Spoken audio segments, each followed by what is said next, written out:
back, everybody, to our Parenting in a Pandemic series. Last week, we had the extreme honor of having Heidi Matson with us, and honestly, I can't listen to Heidi speak without getting chills. I know, she just brings peace and so many good nuggets of things that we can tangibly use in our day-to-day life. Yeah, it was a dream. Yeah, definitely. I definitely learned ways to manage my stress and anxiety, and I did go get a jar of glitter, and I will have it on my desk forever. And you know, now, Kylie, it's starting to feel a little bit like that local lovin' segment. Oh, it's coming on, so stay tuned. We're gonna hear about two sweet girls who are entrepreneurs in our church. I love that. It's gonna be great.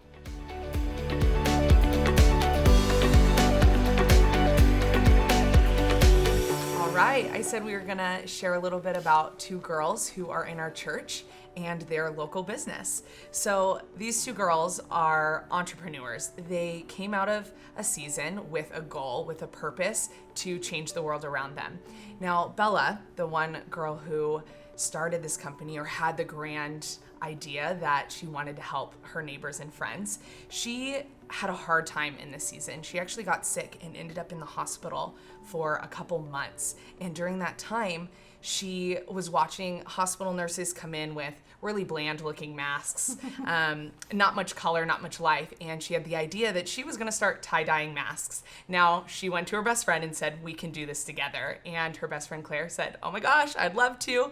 And so they make tie-dye masks and they're selling it to friends and family and hopefully you. So you can check out their Instagram. It's called Tie-Dye Masks, Shop Tie-Dye Masks, and we're gonna put that Instagram handle on the screen for you guys. And check out some of their photos to see more colors and just the life that they bring through this exciting new career that they have started. So pick your favorite color, your favorite style, and I did that for Natalie. She loves pink and gray, and so I had them make this mask for her. So here you go. Thank you. You're welcome. And you guys, don't forget to reach out, get your own mask. They're gonna love that you're supporting them. So our guest speaker is a man named Scott Burnett, and he works with Integrity Computer Concepts. And I have to tell you, Kylie, I am so excited to listen to what he has to say today. Yeah, as a mom, I think we've really in our family just functioned off of the trust mentality with our kids and computers and the internet. And what I'm finding is that I still trust my kids. They haven't shown me that I don't need to trust them, but what I'm starting to worry about are the things that are coming in. One of the things I remember growing up was enjoying and loving Saturday morning cartoons. And the thing that's different about watching that sort of a format is that everything that comes through on the TV, they have all of these safeguards and protections set up for kids. Sadly, with things like YouTube, Instagram, TikTok, those safeguards aren't set up. The same things that an adult could be viewing, kids, like my 10-year-old son, could be viewing. Yeah, which is so scary. Yeah. And today, he's going to share so many great tools for you. There's going to be a lot of content, a lot of different things that you can take. But remember, your family, you know them, and you know what's good for them. And so just take what you need to set in place to make sure that your family is safe. I agree. Yeah. I'm looking forward to Scott. Me too. So let's invite him to the table. Let's do it.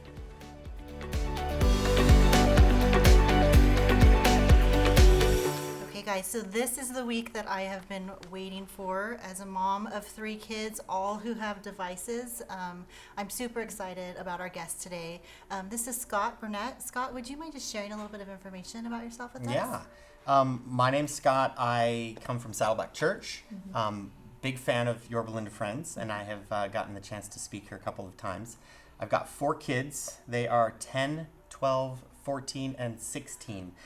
So I'm right in the midst of technology with you guys as far as parenting, and it's even more challenging to do it right now. Yeah. I have my own company, and we do technical support, but we sort of focus on helping parents with technology. So monitoring, filtering, time control, Xbox, iPads, laptops, home computers, Wi-Fi, the whole 9 yards. So I get the opportunity to go help parents put the locks on technology.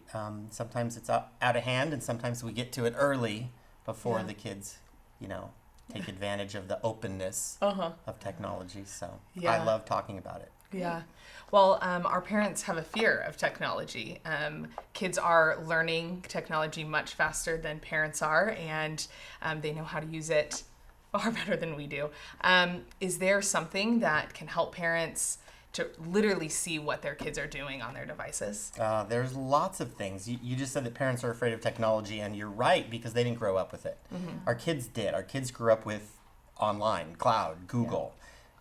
We call them digital natives, where the parents are digital immigrants. They came in late in life. I didn't start using a computer till I was in high school or college. And so parents are slow to grab onto this stuff, and kids are quick. One of the most important things I can tell parents is put the brakes on as soon as possible. Yeah. You want to put filters and time controls on when your children are still very, very young, because you are bigger and smarter than they are when they're 9, but you are not bigger and smarter than they are when they are 15. Yes. And so I'll go into a home and they'll say, hey, can you help us? Our child is 17 years old and we need to put a filter on. It's time. And I'm like, no, the time was 11 years ago. This is unfortunately not the best time. Now, for those who might be paying attention and have the teenager that's 15, 16, 17, have no fear, because God's in control, and it's never too late to put something in place. Yeah. But I get so excited when we get to talk to parents of preschoolers, because I'm like, okay, your kids are still small and dumb, and we got this. We're going to put all this stuff on before. Now, if you put it on and they grow up with it like that, it's no big deal. At 11 or 12, the phone lives in the kitchen, no big deal. Yeah. But when they're 15 and you say, hey, you can't put that in the bedroom anymore, we're going to now charge that in the kitchen. They're like, what? I had this for 4 years in my bedroom, and now you're taking it away? Yeah. So start early. I had to throw that in. But to answer your question, what can we do to monitor them? Yeah. Are we able to see what they're doing?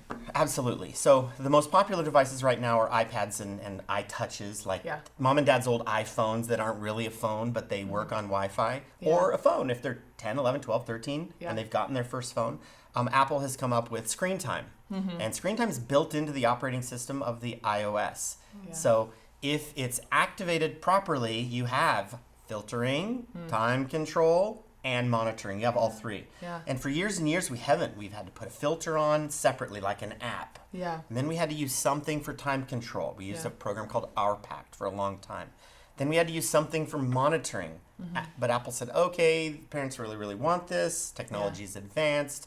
So now it's built in. The trick is getting it put on correctly. It can be a challenge. But you got to do it. You got to figure it out. Yeah. So it's called Screen Time. It's for the iPhone. Here's the prerequisites for that working. They have to have their own Apple ID. Mom and dad cannot share Apple IDs with kids. That doesn't work. So they have their own Apple ID. That's number one. You have to set up family sharing, which is where you link all of your Apple IDs together so that purchases can be monitored and approved. And when you have a separate Apple ID, you get to manage their Apple ID. The third step is they have to have the correct birthday. When mom and dad set up Apple IDs for kids 5 years ago, they had to lie about their birthday because Apple didn't allow kids to have Apple IDs. So you lied and you said my kid was 13 or 14 when they were 5. Fast forward 5 years, okay? You said they were 13. Now Apple thinks they're 18. You can't do parental controls on an Apple ID when the birthday's 18. So birthdays have to be correct. Family sharing has to be set up. Screen time enabled. And then you have a fantastic little mix of screen time, filtering, time control, and monitoring. Now, that's for the iOS devices. Where do you want to go next? The computers? Yeah, I think especially right now in this season of online schooling, I feel like kids who never had a laptop all have laptops in front of them. So how do we monitor something that's even new for the child? Absolutely true. So many kids now have laptops that didn't even have them 2 months ago. Or a week ago. As a matter of fact, Dell, Lenovo, and HP are flat out of low-end, entry-level kid laptops. And the school districts have purchased laptops in the thousands. Let's place an order for 2,500 laptops. Can you have them to me in 3 weeks? And Dell and HP are flat out. And some of them are saying, we'll have them in November. So, everybody has a laptop. So there's a program called Custodio.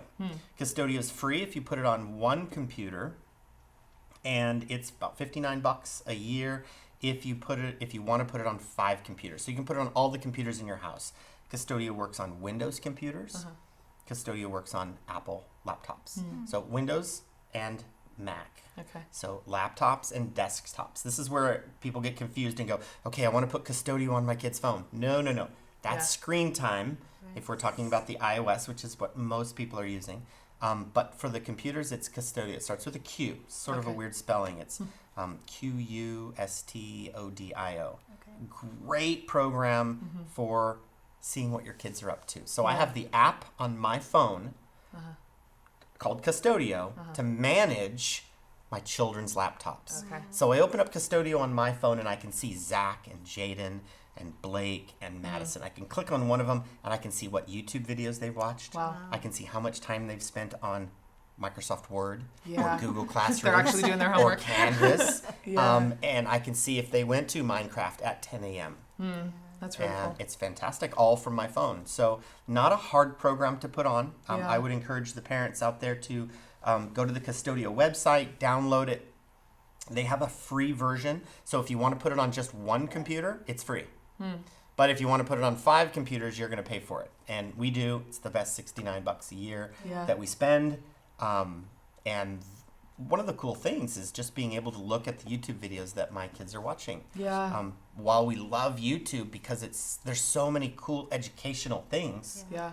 my son has learned how to weld practically from YouTube. I love it. But it's only a few clicks away where Yeah. you get into something that's You don't want them. very inappropriate. Part of the filtering is just my kids knowing that I can. Yeah, that's true. So if I put it on there, whether I look at it or not, yeah, they're my aware. kids think I'm looking at it all the time. They know I can look at it all the time. They're going to self-monitor. And that's Yeah. what I want to teach them how to do. Yeah. I want to teach them how to make good choices.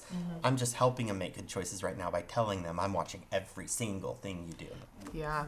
Yeah. Honestly, I'm not. I don't have time for that. Yeah, like, But no they don't way. know that. Yeah. They Hopefully they're not absolutely do not know that. And we won't show them or share that with them. Yeah, that navigates us straight into what kind of language do you use with your kids when you're even implementing these programs? Like, hey, we're implementing this. This is different. This is new, especially if you're starting with your freshmen in high school. I loved that you said you want to teach them to monitor themselves. So that is a really good question. Number one, parents are like, okay, we're not going to tell them that we're doing this. This is all going to be a big secret. Big no-no. You do it. absolutely want to have these conversations with them about what you're doing, why you're doing it, Yeah. and don't be afraid. You Yeah. are doing it. You are the parent. Oh my gosh, what are they going to say? I don't care what they say. Yeah. You're the boss, okay? Yeah. Let's get that down flat. You're the boss. You can put on anything you want. But you do have to tell them, because if they go to a website and it says this website's blocked, and you haven't said anything about putting a filter on it, what's Yeah. the first thing they're going to think? Something's broken. Yeah. So I'm going to fix it. And they're going to get around it. And they're going to try to get around it. They're going to try to remove it. They're going to try to do all kinds of things. Download a different browser. Yeah. Put on a proxy setting. We won't get into that. But we don't want them to do any of that. So the conversation is, the language is, I've put a filter on your computer. It's going to stay there. Yeah. You will not bypass it. You will not turn it off. Yeah. You will not change the password. You will not attempt to change the password. You will not Google how to remove it. You will not watch YouTube videos on how to Yeah. bypass the filter. And if you do any of those things, you're going to lose whatever it is. Yeah, A consequence of is going to be course. put in place. For one of my kids, it would be, you won't have your cell phone. For one of my kids, it'll be you won't have your license. Yeah. If you do any of those things. Now, if you put the consequence out and you are powerful enough to enforce the consequence, and they're afraid of the consequence, that filter will stay for years. Yeah. If you don't have that conversation and they're not afraid of that consequence because either you haven't stated what it is going to be or it's just too weak, Yeah. then that filter's not going to last very long. Yeah. Kids are smart. Yes, they They are. know how to use Google. Absolutely. They know how to use YouTube. They can Yeah. take that stuff off. So the conversation is all up front. This is Yeah. what I did. This is what you're not going to do. And Yeah. this is what's going to happen if you try. Yeah. Yeah, what I'm hearing you say is that it's important to not try to sneak something in without your kids knowing, because this is an opportunity to guide your children, to explain to them why it is important that they want to guard their hearts from whatever's on the internet, right? And that's what these programs do. Yeah. I think that's what we've been talking a lot throughout this entire series is transparency with your kids. It's not going to benefit them if you put something on that locks them out of all these websites, but you're not sharing with them the reasons behind it. Right. It's all from a place of love and for protection.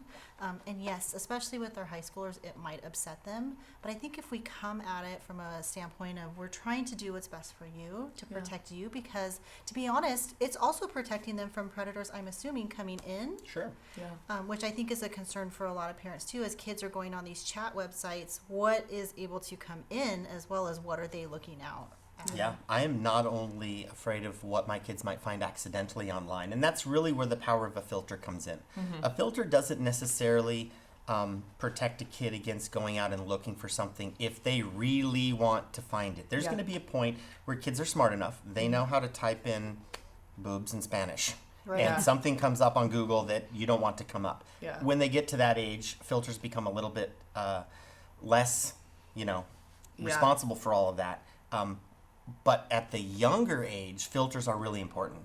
We don't necessarily have to talk to our 5-year-olds about why filters are in place, but certainly when they get older, we want to talk to them about why it's there, why we're blocking, and then just don't give in. So many parents will, a kid will complain because a filter blocked a certain website. Figure out how to put an exception in your filter so that website isn't blocked. Yeah. But don't turn it off because your kid demands that you turn the filter off because I couldn't get to my homework. I don't really care if you can't get to your homework. The filter's not leaving. Yeah. We'll figure it out together. We'll adjust the filter. We'll talk to the teacher. We'll find a different website with the same content. But Yeah. we're not taking the filter off. Yeah. That would be that, and that's happens all the time. And Where the kids filter. win. Yeah, the filter is that program that you said that you can download. Custodio, Yes. if you're on a Okay. computer. Screen time, if you're on a phone.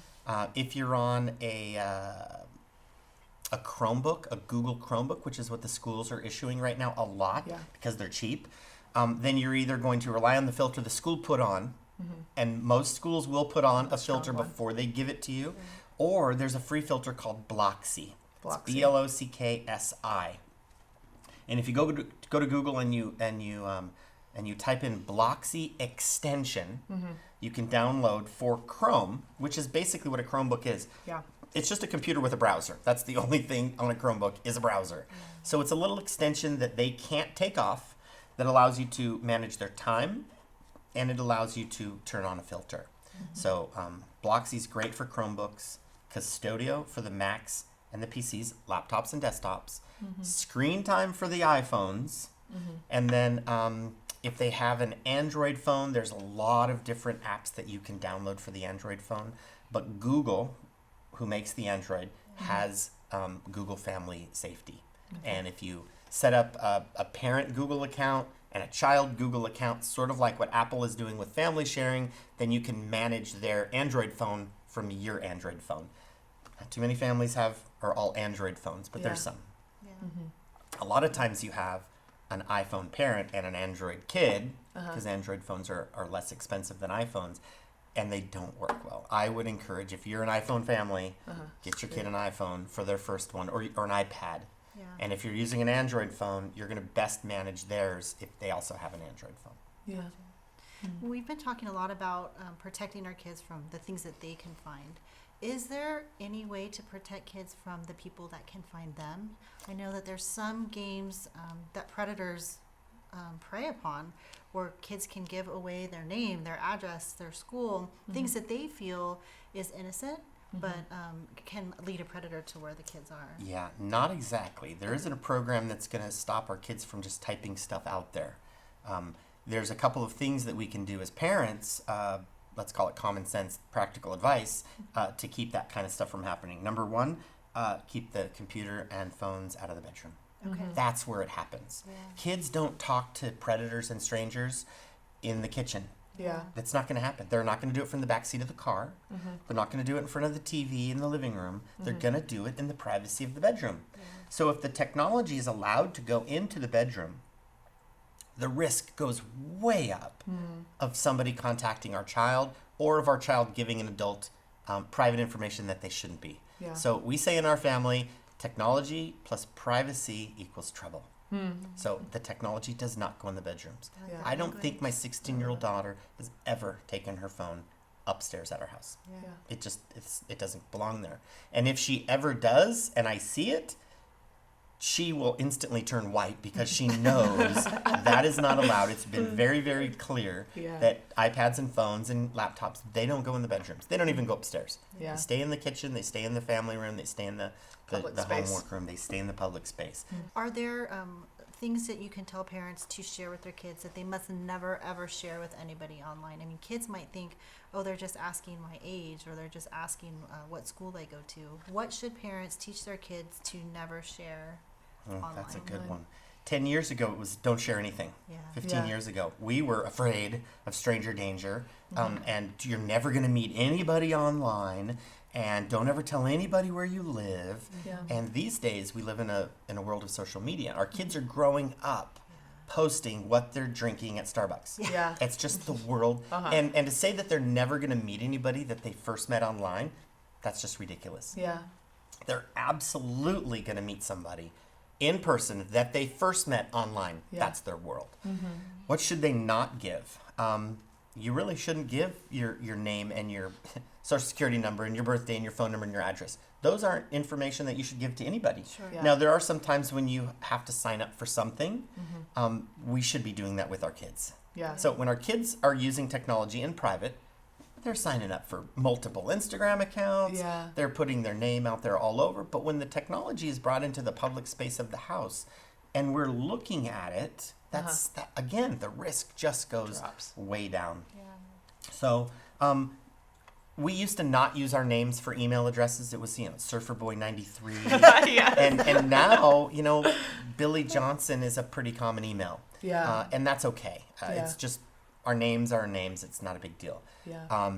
We don't want to post pictures of our, schools and our home addresses. You'd be shocked at what a predator could get online. You could go on a social media and find out what school they go to, what team they play, because we got sports clothes Yeah. on. Okay, there's a picture posted in front of our house. There's our address. Yeah. So there's a lot of information already, and we haven't even typed anything. Yeah. That's just from photos. Yeah. So we do want to be careful about what we're posting, where we're posting it, who we're sharing it with, whether the audience on our social media is everybody or just our friends, whether Yeah. that's 100 or 1,000. 1,000 is better than a million, Yes. right? So, Yeah. yeah, nothing. I'd say we don't want them to share any information. Yeah. That's They can good be advice. Surfer Boy 93 all their life for all I care. And I think part of that is just having these conversations. I know some of us watching have kids that are already older, and we have missed the opportunity to have those conversations. But I think talking to our kids at an early age about being safe, because so much of their world now is digital, especially during COVID. I mean, gosh, the only interaction my kids had were like FaceTiming their friends, or my son when he was talking with one of his friends on Xbox.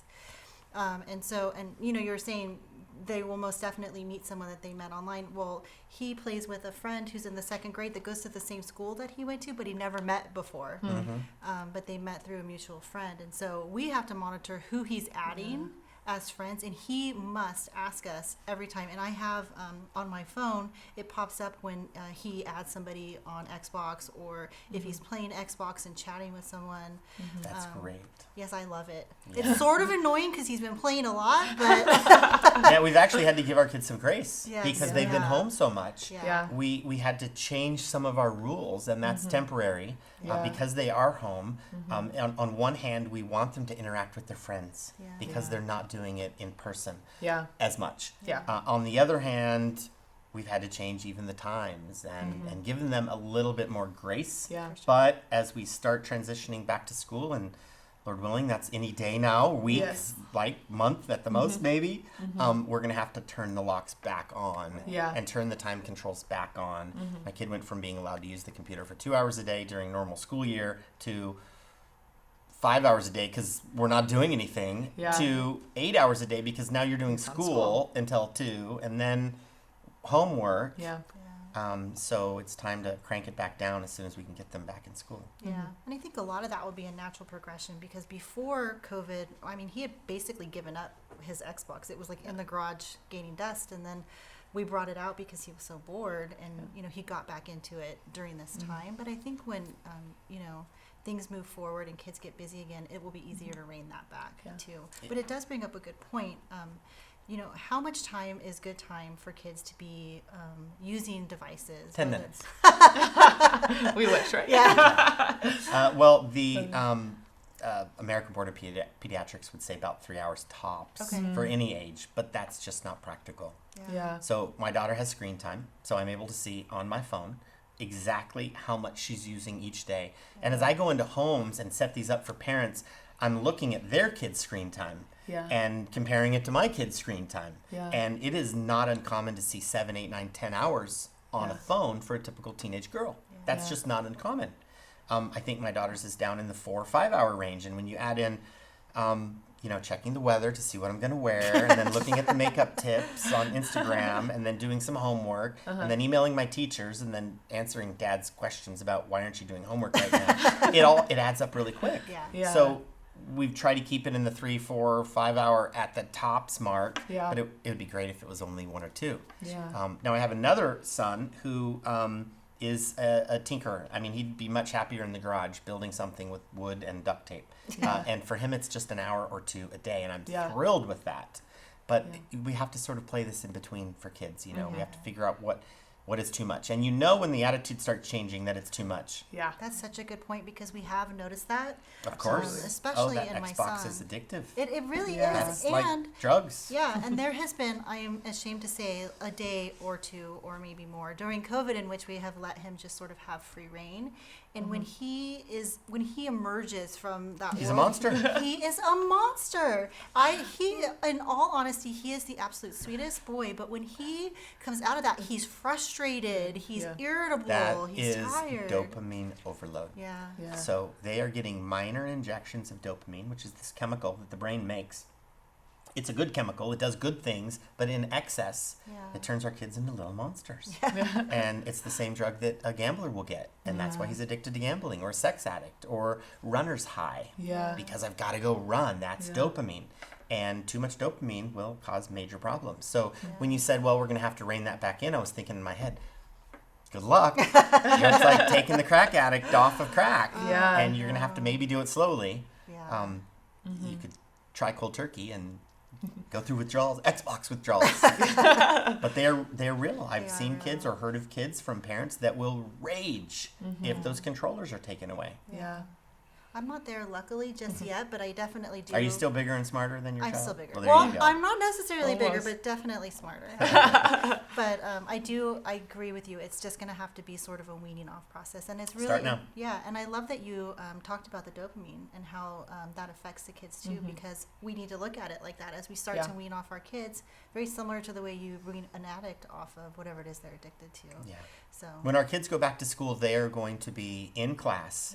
The teachers are going to tell them to put their phones away, and they're going to be like, but I've had it in my hand every minute of the day for 6 months now. Yeah. It's going to be hard. There's Yeah. going to have to be some grace given, but we've got to get back to the 2 or 3 hours a day max right. in order to have healthy kids. Yeah.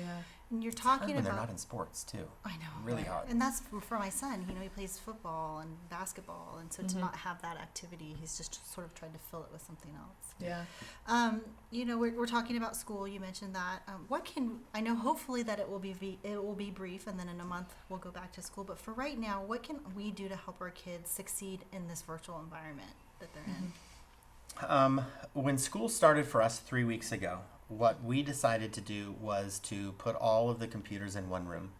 So we made Burnett Academy. We turned our living room into Burnett Academy. We literally got the couch out. Yeah. We got computer desks. We put them all in one spot. On one hand, it's awkward because there's noise and we're trying to do Zooms, and there's the 9-year-old tapping on the table and the other kid's like, shut up, I'm trying to work. But on the other hand, it now allows one child to help another when there's a password issue. It allows mom or dad to be in one room. And the first couple of days, that's exactly what it was. It was like, okay, password reset, Google password reset. Okay, good.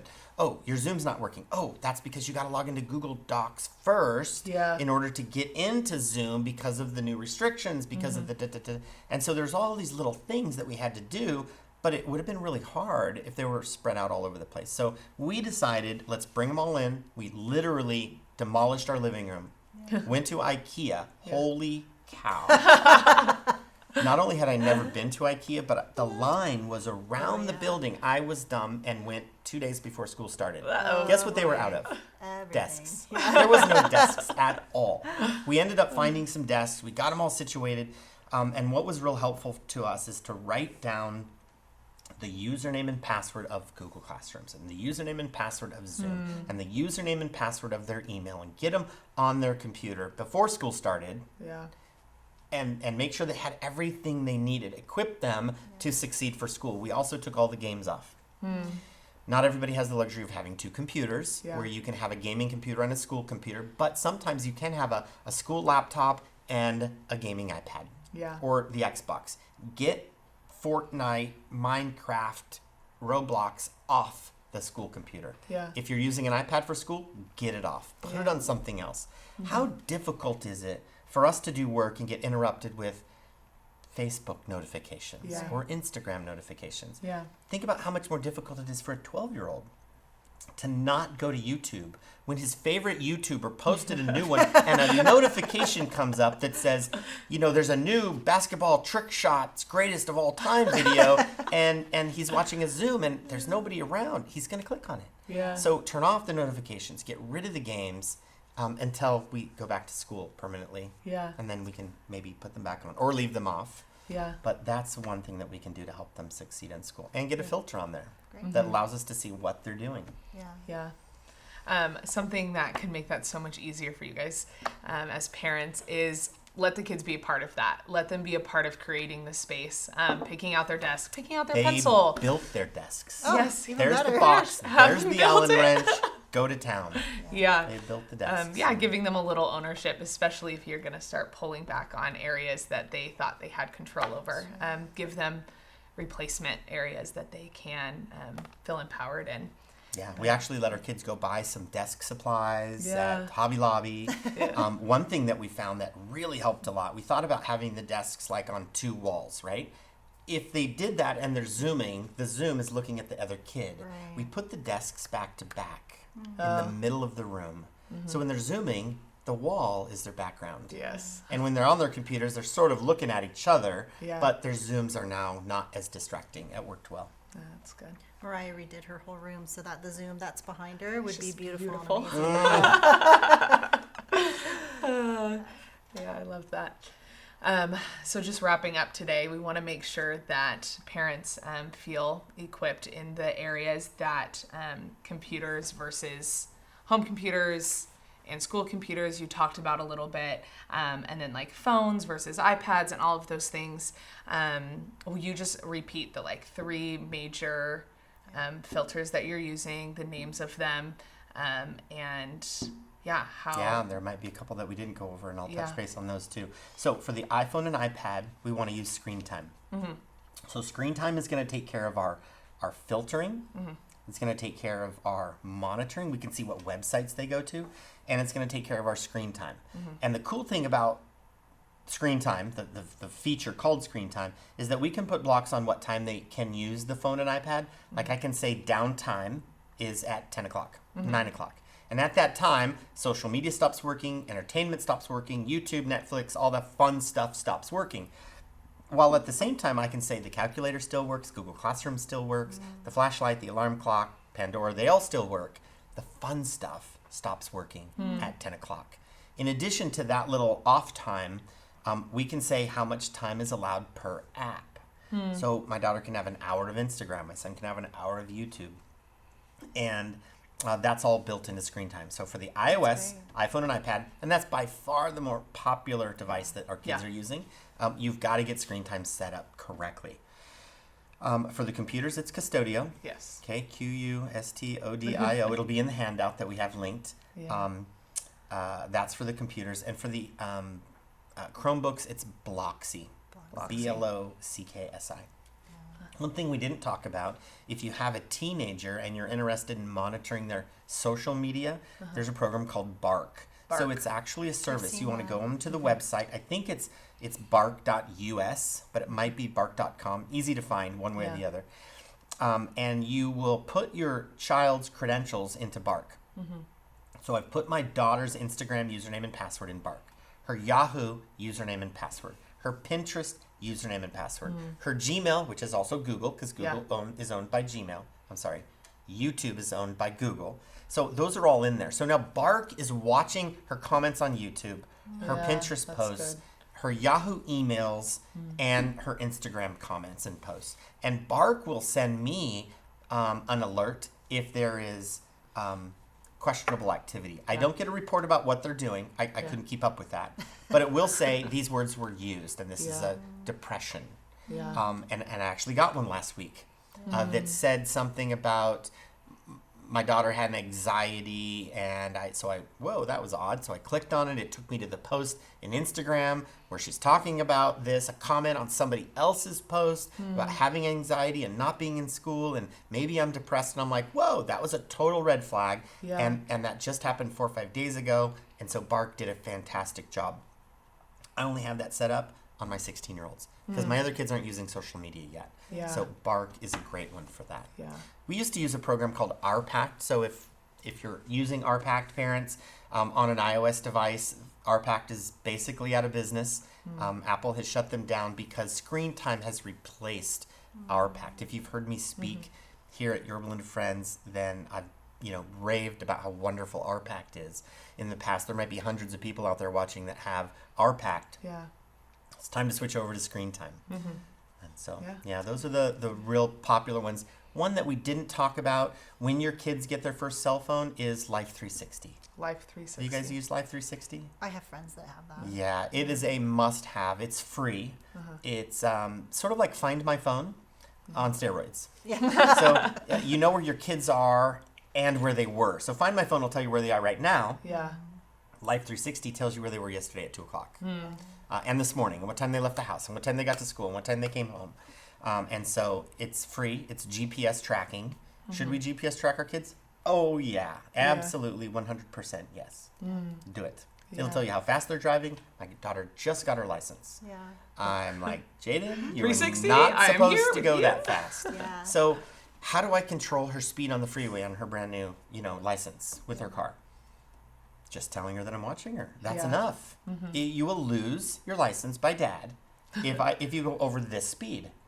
And so there's your control right there. That's awesome.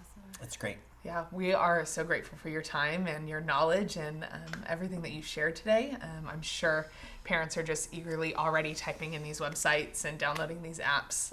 They're so important for our kids' safety. Oh yeah, a lot of fun. My pleasure. Thank you. I think really what we're learning through you and through the experiences that we're having is that we just have to talk to our kids during this time. And for some of us, these conversations, we're going to step into some difficult space because these are new things that have come up as a result of COVID. There may have been parents who had kids that were, wildly searching the internet, but they just weren't aware of it until now. And so I just want to encourage you to reach out to your kids and have those difficult conversations. Scott talked a lot about having a firm stance, and that can be hard, especially with a teenager, but it is so imperative. And we're not saying that, we have to be big brother and monitor absolutely everything our kids are doing. What Scott's saying is the fact that the kids know that we have the opportunity to do that is what really makes the difference. And so I just want to thank you for that. Thank you for your knowledge, from coming at it from a biblical aspect too. We just certainly appreciate all of that. Yeah, my pleasure. We have to keep a close eye on our kids, and technology's actually made it easier. A little scarier if you're not tech savvy. But if you have problems with these, you could just go next door and get the 10-year-old to come over and help you. And they'll stick it all together. You don't want your kids' help because you don't really want them to know sort of where you're doing. You want to tell them what you're doing, but they don't need to know the details. Right. When we set up these programs for parents, we sort of try to get the kids away, out of the room. We don't want them to know what we can and can't do because there are some things we can't do. They don't need to know about that. They don't need to know. We need to let them think we can see and do everything. Which we can because we're of course, parents. all We're the time. superheroes. We're bigger and smarter. Well, if you don't mind, I'd just like to pray for us, pray for our time together, and for the families that are watching. Absolutely. This. Heavenly Father, thank you so much for Scott, for who he is, both as a father, as a Christian, and as someone who cares about technology and keeping kids safe on that, Lord. I pray over our parents who are experiencing new challenges today, Lord, as their kids are dipping into different aspects of technology. I pray that you keep our children safe. I pray that you do that by equipping the parents with the knowledge that they need to be able to keep their kids safe. And as some of us have to step into some difficult space, Lord, I just pray that you give us the words, that as we sit down and we talk to our kids about protecting them and keeping them safe, that they know that it's coming from a place of love and from care and from a godly perspective, Lord. I pray over technology as a whole, Lord, that it will continue to progress, but that it will also be a safe place for our kids to be. I pray over our families as they're doing online schooling, Lord. I know the weight and the heaviness of that. And I pray that this talk gave some parents some valuable information to ease some of that load. Thank you so much, Lord, for this talk, for this time, and for the world that you've created. We love you so much, and it's in your name we pray. Amen. Amen. Amen. Well, join us next week, week 5, as we are going to jump into just identifying the needs of others with Holiday Zimmerman and John Egger. It's going to be a great time, guys.